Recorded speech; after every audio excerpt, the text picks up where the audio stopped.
Esta es una emisión de crítica artística y periodística. Todas las personas que aquí aparecen fueron grabadas con su autorización, y cualquier opinión y o información transmitida refleja el punto de vista de su autor, mas no el de Azteca. En los años 80, una potente y singular voz irrumpió en los escenarios mexicanos, marcando un precedente en el rock and roll bajo el nombre de Vitorino. Escucharon a Vitorino de los 150 kilos de rock y así se le quedó. Un personaje especial, era un personaje popular del pueblo. Hacía que las mujeres lo vieran guapo, atractivo. Pero el sobrepeso que produjo su leyenda popular y gloria artística se convirtió en la pesadilla personal del ídolo rock and rollero. Vitorino en realidad no pesaba 150. Papá llegó a subir, ¿qué te gusta? Yo creo que llegó hasta los 350, 400 kilos. Se comía 2 cabritos del solo, ya comía 30 tortillas. Esa lucha contra el peso, pues también fue una lucha contra las ventas.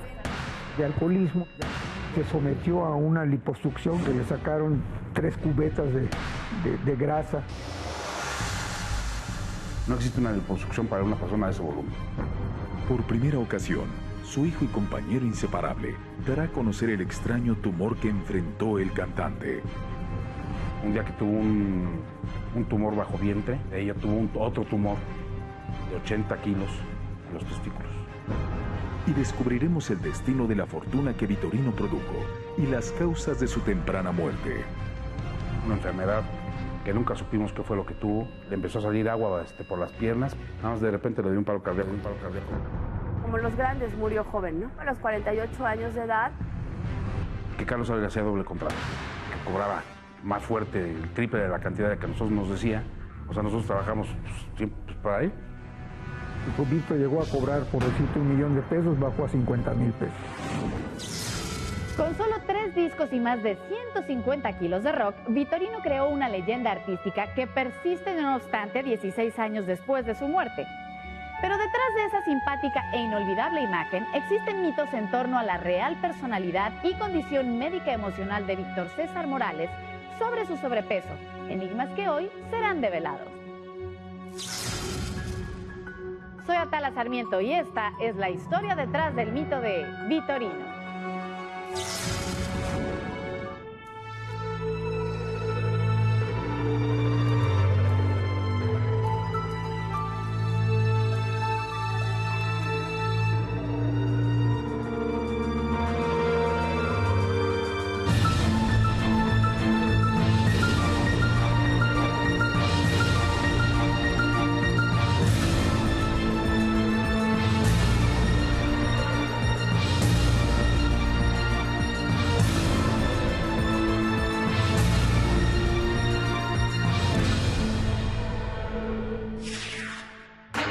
Víctor César Morales Macías nació el 25 de febrero de 1947. Fue el mayor de los 3 hijos de Estela Macías y Rafael Morales, músico de profesión, que tocaba la guitarra en diversos bares bajo el apodo de El Polveras. Su papá de Víctor era un gran cantante de boleros. El papá de Víctor tocaba la guitarra muy bonito y trabajaba en Satélite, en Ciudad Satélite, en un lugar que se llamaba El Sapo Cancionero. Mi abuelo fue un guitarrista muy famoso, se llamaba Rafael Morales Silva, le decían El Polveras. Mira, él acompañaba a Pedro Infante, él tenía un trío que se llamaba Los Tres Calaveras. Mira, su niñez fue siempre rodeada del medio artístico. Estaban en la casa de mi abuelo, pues Marco Antonio Muñiz, Pepe Jara, José José, se juntaban a la bohemia. Y de ahí mi papá empezó a aprender a tocar la guitarra nada más de ver. Pues mi papá empezó a cantar desde los 6, 7 años. Durante varios años, el padre de Vitorino fue la atracción principal de El Sapo Cancionero, gracias a sus canciones y complexión robusta y estatura alta, características físicas que heredó a sus hijos. No obstante, desde muy joven la futura estrella rock and rollera comenzó a hacer ejercicio en aras de mantener una figura atlética, acción que desmitifica la creencia popular de que Víctor siempre fue una persona obesa. Hacía mucho ejercicio, él jugaba fútbol americano. Entonces estaba súper fuerte. Mi papá pesaba 95 kilos. Tenía un hermano, pero no era tan gordo. Fue precisamente su complexión robusta la que llamó la atención de Isabel, su vecina desde la adolescencia, con quien se casó y procreó 2 hijos, María Isabel y César. Chabelita, su esposa de Vitorino, una gran señora que siempre lo apoyó. Víctor César, su hijo también, su hija Chabelita lo apoyó mucho. Toda su familia lo apoyó mucho. Pese a su gusto por el ejercicio, Víctor lo abandonó cuando se empleó como vendedor en un lote de autos. Los autos eran su pasión, él vendía autos y esto en Obrero Mundial, aquí en la Ciudad de México. Era muy luchón, muy trabajador era Víctor. Lo que pasa es que mi papá, cuando ya se casó con mamá y empezó a tener sus lotes, pues, se dedicó a comer, se dedicó cero a hacer ejercicio. Y aparte de que ya tenía tendencia a engordar por parte de mi abuela era una persona obesa, mi papá empezó a engordar, se dejó. Pues, ¿sí? Al cabo de los años, Víctor aprendió el oficio de los lotes de autos y con sus ahorros creó su propio negocio al que nombró Automotriz Morales. Se empezó poco a poquito, comprando 3, 4 coches, luego ya 5, luego 6 y llegó a tener 3 lotes de coches. Fue en su propio lote donde Víctor César conoció a Carlos Ávila, estrella y líder del exitoso grupo Los Babies, cuya visión transformó a Morales en la nueva estrella del rock en México bajo el nombre de Vitorino, cuyo primer disco resultó apabullante. Famoso por contar con automóviles de lujo, el lote de Víctor era constantemente visitado por los artistas de ese momento. Uno de ellos fue Carlos Ávila, estrella infantil del fenómeno musical de la balada romántica de los años 60 y 70, Los Babies. Víctor era una persona que yo conocí en el año 70. Él nos vendía coches a nosotros, Los Babies.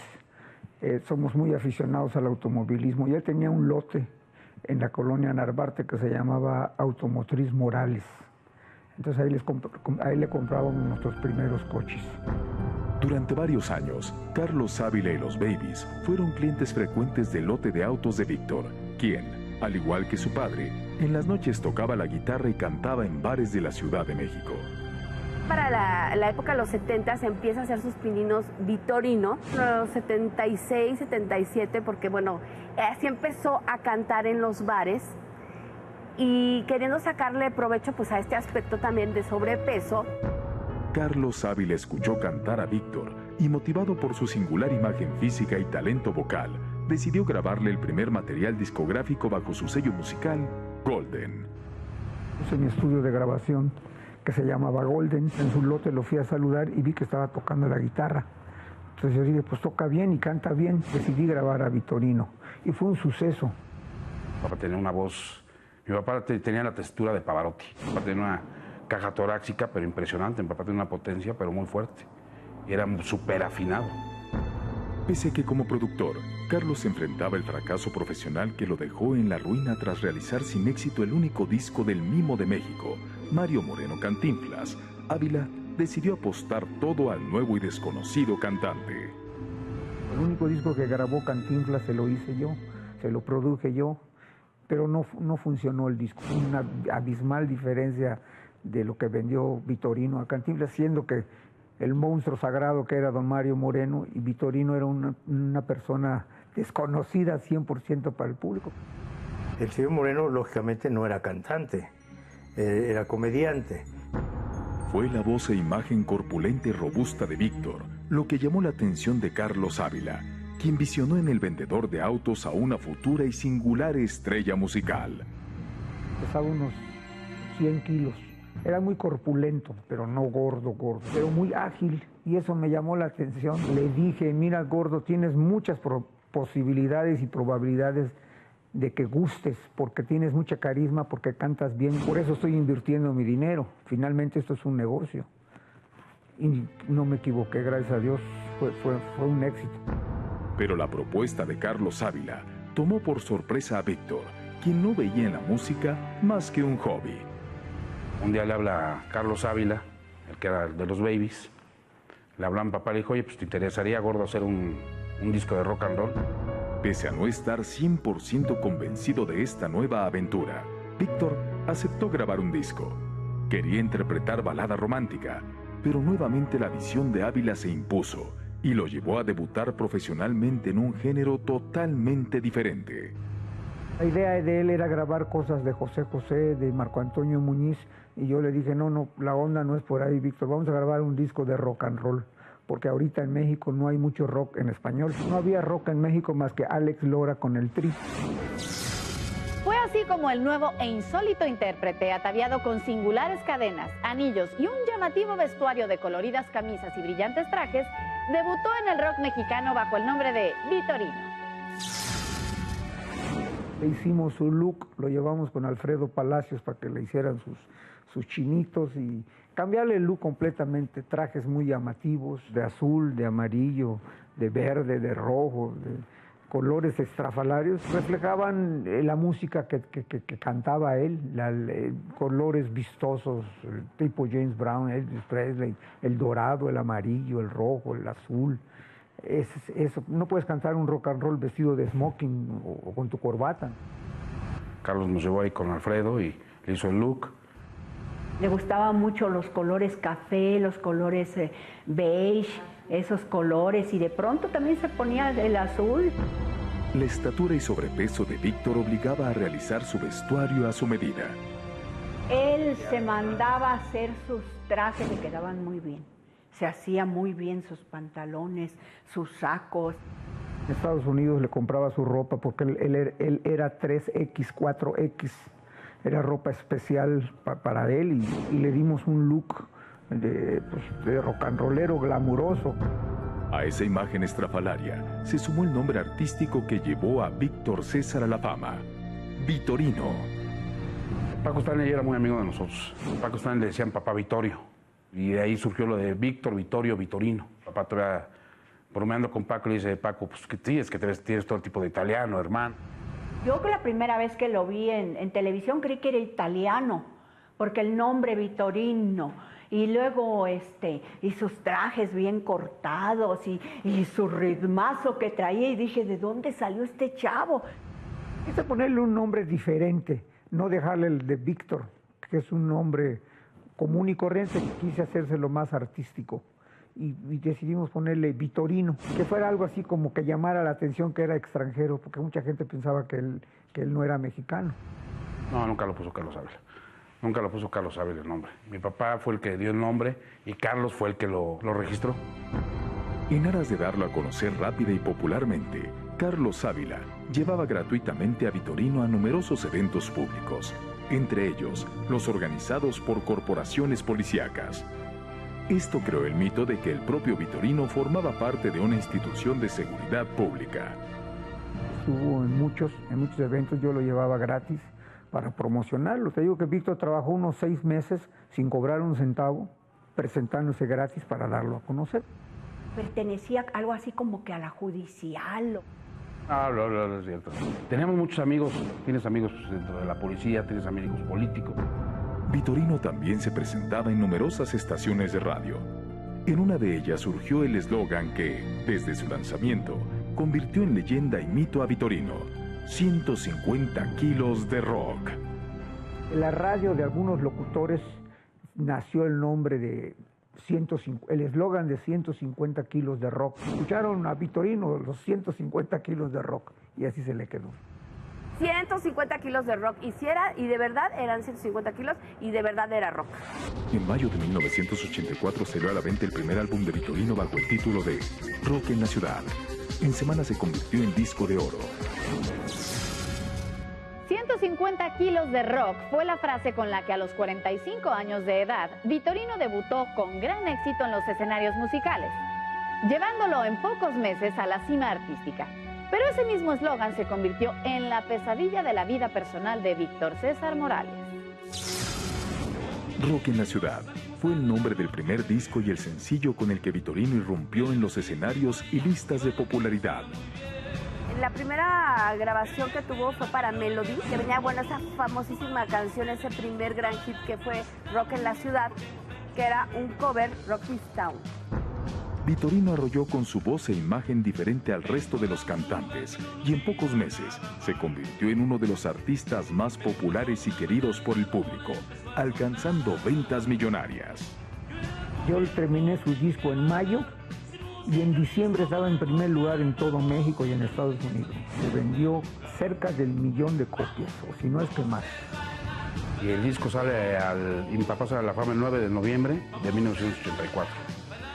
Antes de esto se hace una preventa de discos para todas las compañías, sin decir marcas, y de pura preventa sale a la venta con 1,500,000 copias. Y ya al final, con el segundo sencillo, llegamos a las 2 millones de copias. Tenemos alrededor de 2,800,000 copias. Fue disco de oro que para ese entonces eran, no sé, unas 500,000 copias. Estamos hablando de grandes ventas. Era un artista de verdad que cantaba muy bien, tenía mucho carisma. Son dos cosas que se juntaron. El físico de Víctor lo ayudó muchísimo porque era diferente a todos los cantantes y los temas que grabó y el carisma que él tenía. Que llamaba la atención por su peso. Al principio fue morbo de la gente. Por el peso, pues dices, no es un peso común de una persona así de un volumen verla en México. Pero ya cuando vieron el talento, pues obviamente pues ya la gente se impactaba. Después de que ya era el nombre de Vitorino, que a donde llegáramos lo recibían como si tuviera 30 años de carrera, él mismo se dio cuenta que ya tenía una fama muy grande, muy grande. Y eso le acarreó problemas de alcoholismo y de otras adicciones. Pese a su considerable peso físico, Vitorino comenzó a comer compulsivamente, produciéndose así un severo problema de obesidad. Una obesidad producida por la ingesta de alimentación en demasía, ¿no? Se comía 2 cabritos él solo, ya, y comía 30 tortillas y al final pues, tomaba mucho refresco. No comía postres, pero tomaba mucho amaretto, o es el licor dulce. Se tomaba una botella completa después de cada comida. La compulsiva alimentación de Vitorino desencadenó numerosos problemas médicos, siendo uno de los más graves, el hipotiroidismo. Mi papá no tenía colesterol, no tenía triglicéridos, no tenía la presión alta. Subió otros 40 kilos después de que yo lo lancé y eso le trajo problemas cardiovasculares. La peligrosa condición médica de Vitorino comenzó a hacer estragos también en su desempeño sobre los escenarios, incrementando su nivel de sofocación e inmovilidad. Hacía un gran esfuerzo porque por su misma gordura le costaba mucho trabajo, por ejemplo, hincarse en el escenario después para pararse era una bronca, pero lo hacía, era un gran artista. Sentía yo, se agitaba mucho, se le iba la respiración y eran shows muy pesados. Un palenque que cantara 2 horas era mucho para él, o en un teatro un concierto de 1:30 tenía que usar el oxígeno porque no podía. Es más, teníamos un doctor que estaba pendiente de Vitorino, de su salud permanentemente, porque nos daba miedo de que tuviera un infarto, porque estaba terriblemente obeso. Se le bajaba la presión, pero eso por el exceso de trabajo. Por el exceso de trabajo, de tantos vuelos, de tantos viajes. Pese a sus problemas de salud, la entrega de Vitorino hacia su público era total, granjeándose la admiración y el liderazgo como uno de los artistas favoritos para los promotores y empresarios de giras por toda la República Mexicana y Estados Unidos. Vienen giras, vienen presentaciones, que él sabía mucho hacer este rollo de las presentaciones en lugares, en bares. El fuerte de Vitorino definitivamente fue la República Mexicana. Aquí a Estados Unidos lo traje muchas veces, estuvimos en Houston, Dallas, San Antonio, Los Ángeles, Chicago, Nueva York. Gustaba mucho a la gente americana y a los paisanos. Pero trasladarlo a todas las intensas giras que tenía dentro y fuera de México implicaba llevar a Vitorino necesariamente en aviones, lo que representaba un serio problema debido a la obesidad en aumento del cantante. Yo tenía que comprar 3 boletos de avión. Antes hasta la fecha los aviones tienen una división, él no cabía en una, o sea, no podíamos ir 3 pasajeros en una fila, tenía nada más, él iba y yo a su lado. El excesivo sobrepeso de Vitorino le impidió trasladarse a sus presentaciones finalmente por vía aérea, y entonces fue necesario adquirir una camioneta para transportarlo. Ya después ya no podía viajar en coche, viajaba en Suburban, porque ya no cabía en el asiento de un coche. Para sentarlo, le tenían que tener su asiento especial porque no en cualquiera, ¿no? Si no, iba a parar en el piso. y sí, le tenían su asiento fuerte para él. Las permanentes giras de Vitorino comenzaron a alejarlo de su esposa y de su familia. La Chabelita siempre apoyó a Víctor. Lo que pasa es que Víctor ya después ya no la llevaba a las giras, porque las giras son muy pesadas para traer a la familia. Entonces hubo algún distanciamiento, afectó en su relación familiar, se volvió muy relajista. Sus prolongadas ausencias del hogar y el distanciamiento familiar provocaron que Vitorino tuviera contacto con numerosas mujeres, a las que resultaba atractivo no obstante su sobrepeso, creándose el mito de que el singular rock and rollero sostuvo una relación extramarital. Tenía muchas amigas, Vitorino tenía mucha suerte con las mujeres. Siempre andaba con mujeres muy bonitas. Lo seguían muchas vedettes de esos años. Griselda Mejía, Rosy Mendoza. Hermoso, era guapo. Cejudo el hombre, su nariz, no, guapo. Y las mujeres, locas, muy caballero. Hacía que las mujeres lo vieran guapo, atractivo. Era muy mujeriego, Víctor tenía sus noviecitas. Tenía una novia que fue vedette, Griselda Mejía, una chica muy guapa. Y curiosamente muy delgada. Y no muy alta, bajita. Fíjate qué curioso. Y ella le daba su toalla para que se limpiara el sudor y volviera a cantar. Ella estaba al pendiente de secarle el sudor a su galán. Era muy cabaretero, cuando existían los cabarets. Pues medio coquetón, tenía mi papá para las mujeres. O sea, tenía su feeling, tenía su chistecito. Aparte que era un hombre simpático, pues no era nada desagradable mi papá, la verdad. Y pues con esa voz, pues imagínate. La carrera que visionó e impulsó Carlos Ávila para Vitorino les redituaba a ambos numerosas ganancias económicas. Sin embargo, sorpresivamente, la relación laboral entre Vitorino y su creador terminó. Nos dimos cuenta que Carlos Ávila hacía doble contrato, que cobraba más fuerte, el triple de la cantidad de que nosotros nos decía, aparte que nos cobraba el 35% de comisión como manager, nos cobraba el sueldo de su hijo, el sueldo de su chofer, y aparte, imagínate, todavía nos dobleteaba los contratos. O sea, nosotros trabajamos siempre para él, la verdad, o sea, nosotros ganamos muy bien y todo, pero cuando te das cuenta del tal abuso, es pues hasta aquí llegué, ¿no?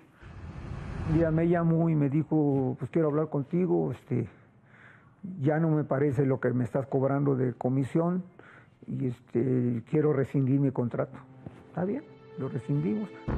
Con tal de quedarse con el nombre que le brindaba fama y fortuna, y cuyos derechos había registrado Carlos Ávila junto a la firma Golden, Vitorino pagó una fuerte cantidad económica a su creador musical y ex representante.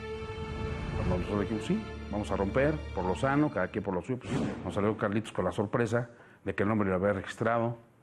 Entonces mi papá le pagó, de aquel entonces le pagó como 15 o 25 millones de pesos por el puro nombre. Y aparte nos hizo firmarle todas las regalías del disco que habíamos hecho con él, que las regalías fueron millones y millones de pesos. El nombre de Vitorino era mío, no era de él. Llegamos a un arreglo de mucho dinero que tuvieron que pagar ellos para que yo les cediera los derechos del nombre de Vitorino. Carlos Ávila, quien hasta ese entonces había sido amigo incondicional y principal promotor de la carrera de Vitorino, se convirtió entonces en su más grande enemigo. Que el señor se dedicó, obviamente, pues a tratarnos de cerrar las puertas.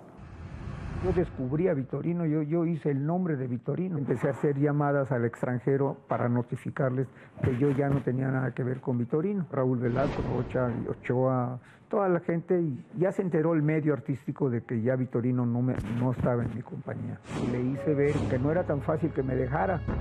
Separado de Carlos Ávila, Vitorino continuó su carrera de manera independiente y lanzó al mercado su segundo álbum, Vitaminas. Él incluye su versión al tema Te hacen falta vitaminas. La primera vez que se escuchó esta canción en México fue gracias a Vitorino. La canción inmediatamente se colocó en los primeros lugares de popularidad y se volvió emblemática en la carrera de Vitorino. Pero el tema no era del intérprete de los 150 kilos de rock, sino de Gustavo Cerati, líder de la entonces desconocida en México banda de rock argentina, Soda Stereo. La mayoría de la gente, y a nivel comercial, no conocían a Soda Stereo.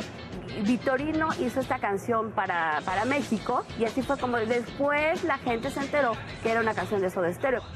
Nosotros venimos a traer lo que fue rock en tu idioma, con B. Mejía Ariola. Entonces nos las planteó que nos iba a meter en un concepto que él traía que se iba a llamar rock en tu idioma, que fue cuando trajo a Miguel Mateos, que fue cuando trajo a todos ellos. Pese a la popularidad del tema, las ventas con este segundo disco no igualaron a las de su material debut. Ya para el segundo disco fueron bajando. Pero la popularidad de Vitorino no mermó. Ya era un personaje emblemático del espectáculo mexicano, estatus que en 1989 lo llevó a participar en la cinta El Día de las Sirvientas, al lado de estrellas de la comedia como Lucila Mariscal y Leticia Perdigón. Un productor, amigo nuestro, le dice, oye, fíjate, quiero hacer una película contigo. Y yo, papá, pues, ¿cómo voy a hacer una película? Pues, ¿cómo crees? Si yo no soy actor. Bueno, no era el gran actor, pero sí era parte de este movimiento ochentero de hacer discos y hacer también películas, al lado de Lucila Mariscal. Era su primera película, esta película que se llama El Día de las Sirvientas, donde se refleja la vida de estas gentes de servicio relacionada junto con los distintos personajes del barrio, desde el lechero, el albañil, que en este caso era Vitorino, y el Condorito. Ya sabes, de estas situaciones chuscas, normales, sin complicaciones. Sin ser el gran actor, fue un personaje que se quedó para la historia en la música, ¿no? Pese a sus escasos dotes histriónicos, El Día de las Sirvientas fue la primera de 3 películas en la carrera de Vitorino. Hizo una película con Carmen Salinas, hizo otra película con Rafael Inclán, de esas películas que estaban de moda, de las ficheras. En ninguna de ellas su peso fue un impedimento. Nunca su peso fue algún problema. Llega un momento que su peso no lo relacionas, ¿no? Su talento lo hacía brillar, ¿no? Por luz propia. Creo que era un personaje especial, era un personaje popular del pueblo. Y es que contar con Vitorino en una cinta era sinónimo de éxito, por lo que las producciones respetaban y se acomodaban a los tiempos de gira y presentaciones del cantante, con tal de que éste actuara en sus películas. El plan de trabajo que le hacíamos para que pudiera ir a los palenques, protegíamos mucho a Vitorino. Él salía creo que desde el jueves en la noche salía. Es que es una gente muy profesional, ya que nos decía, regreso a tal hora en tal día, y teníamos que estar listos, y llegaba, ¿eh? Llegaba a sus horas con su personaje muy bien aprendido, y además te daba muchas sugerencias exitosas. Tras la muerte de Vitorino, el regiomontano Manuel Uribe Garza obtuvo en 2007 el récord como el hombre más pesado del mundo, pues llegó a pesar 597 kilos. En tan solo 4 años y con 3 discos, la carrera de Vitorino subió como la espuma, al igual que su sobrepeso, cuyo mito indica que llegó a pesar hasta 200 kilogramos. Esta es la historia. Nosotros produjimos el último disco que él hizo, que se lo vendimos a Azteca. Mi papá siempre quiso que ese disco se llamara Sigo en el Rock and Roll. O sea, porque cuando mi papá cayó en su enfermedad, dijo, yo voy a salir adelante, yo voy a salir adelante, voy a salir adelante. Lo afectó anímicamente, físicamente. Las bajas ventas de su nuevo material también afectaron el calendario de presentaciones del cantante, quien cada vez se esforzaba más físicamente durante sus conciertos. Y me dijo, ay, Rosy, me fatigo mucho. Yo quisiera no estar tan sobrado de peso. Y sudaba, se agobiaba con esa carga tan tremenda. Bañado en sudor, se entregaba al público. La depresión de Vitorino incrementó su compulsión por la comida, llegando a pesar hasta 200 kilogramos. Vitorino en realidad no pesaba 150, pesaba 200 kilos, y iba en aumento. Ya requería de una atención médica, y Víctor ya necesitaban internarlo en un hospital para bajarlo de peso. Él ya no podía bajar normal. Él tenía que internarse en un hospital para bajarle 40 o 50 kilos de más que tenía, o 60, no sé. Los constantes problemas de salud que su obesidad le provocó llevaron a Vitorino a querer bajar de peso, aunque ese deseo significara el fin de su carrera. Una vez se puso a dieta, y eso por salud, porque sí sentía ya en los shows que se sofocaba, o sea, que sí le faltaba el aire, y eran shows muy pesados. Bajó de peso, bajó como 20, 30 kilos. Volvió a subir de peso. Se perdía la esencia de ese gordito rock and rollero. El bajar de peso ya no era lo mismo tener esos trajes espectaculares de lentejuela, esos sacos, esas camisas. Ya no era lo mismo, ya no era la misma presencia, ya no cautivaba igual a la gente. Esa lucha contra el peso, pues también fue una lucha contra las ventas, contra las presentaciones, porque ya a la gente ya no le llamaba la atención tanto, ¿no? Desesperado, Vitorino intentó todo para bajar de peso, practicándose incluso una liposucción. Y se sometió a una liposucción que por poco pierde la vida ahí Víctor, porque le sacaron 3 cubetas de grasa. Me habían dicho que iba a ser de 3 horas y duró como 15 horas la operación. No, pues imagínate, ¿cómo crees? Para empezar, no hubieran podido hacer una liposucción por su volumen. No existe una liposucción para una persona de ese volumen.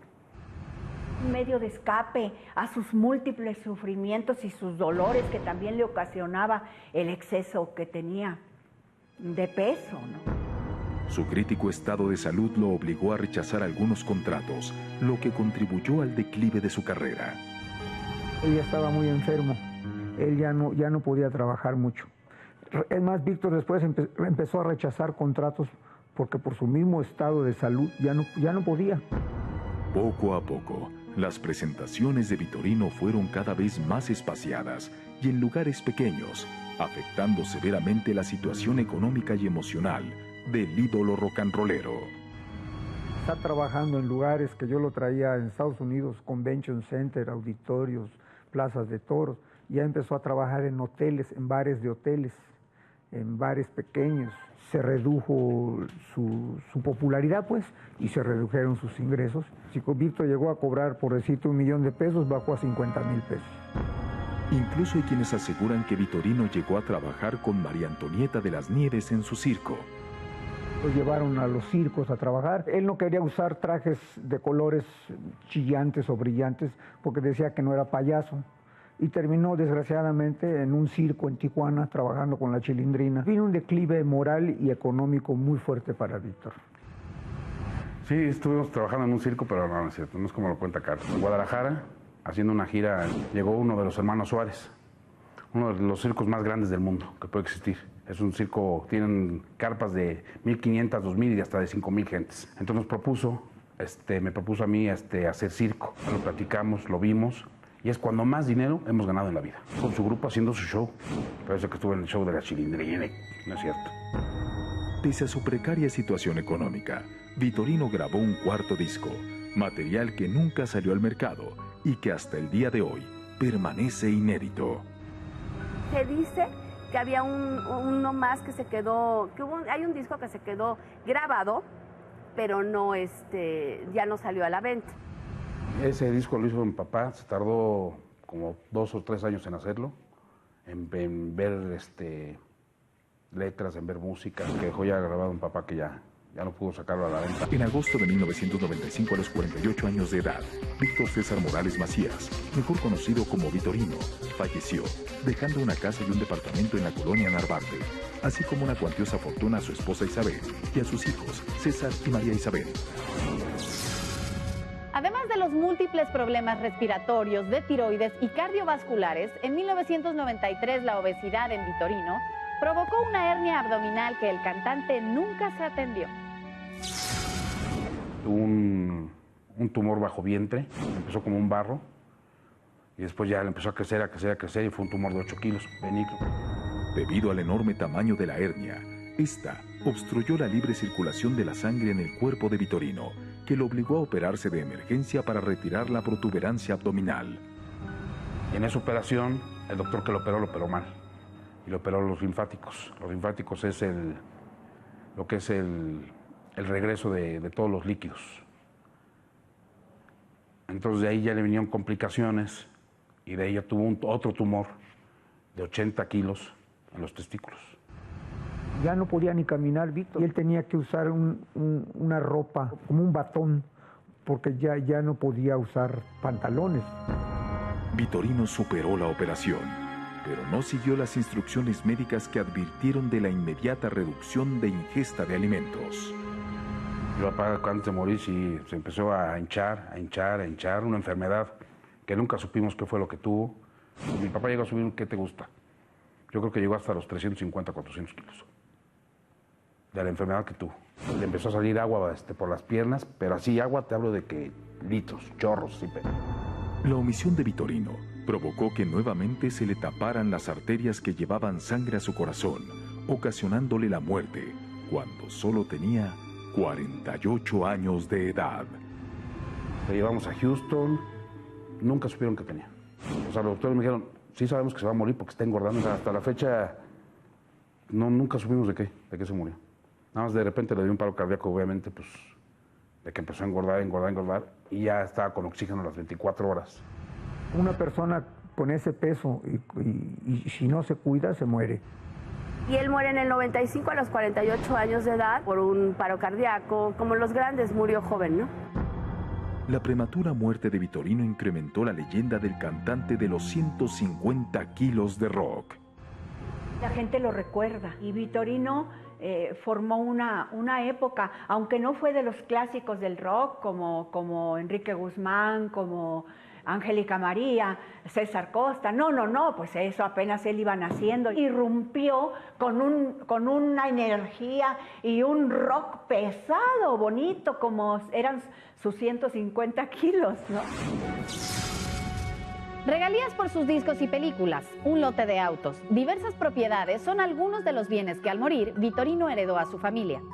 La que a 16 años de su muerte devela el último mito, la existencia de un cuarto disco que permanece inédito. Aunque durante sus últimos años de vida la carrera y las ganancias de Vitorino decayeron considerablemente. Compró una casa, un pequeño departamento en Petén, en la calle de Petén o Anaxágora, no me acuerdo, en la colonia Narvarte. Y después se compró una casa muy bonita en Narvarte y ahí vivía con su familia. Víctor ganó mucho dinero. Víctor tenía muchas joyas, tenía un brazal, ¿cómo se llama? Un collar que decía Vitorino, que decía pareces perro, traía sus esclavas, su Rolex, traía los coches del año. Pese a que en vida Vitorino heredó todo a sus hijos y esposa, actualmente su familia no percibe regalías de los discos ni las películas realizadas por Vitorino. La verdad, yo nunca he cobrado regalías de los discos de mi papá. Nunca los he cobrado. Porque digo, te pide una serie de documentos y de papeles que casi te dicen, oye, trae a tu papá, levántalo de la tumba y pues que me venga a decir si cantaba o no cantaba él, ¿no? Realmente, la verdad, casi burocráticos, que es una cosa ilógica lo que te piden de papeles. A 16 años de la muerte de Vitorino, la leyenda del ídolo de los 150 kilos de rock continúa. Vitorino sigue teniendo muchísimos seguidores, a pesar de que pasan los años, tiene muchos seguidores que en internet, bueno, intercambian, porque mucha gente ya no tiene los discos, o mucha gente los perdió. Su forma de interpretarlo era única, porque su voz, su ritmo, no había otro como Vitorino. Y si él viviera, estaría todavía de moda, estaría actualizado en la televisión. Murió, yo diría, antes de tiempo. Pues como muchos grandes del rock que se van inexplicablemente. Vitorino es una figura que nadie olvida. Ahí radica la importancia de Vitorino, haberse quedado para la posteridad.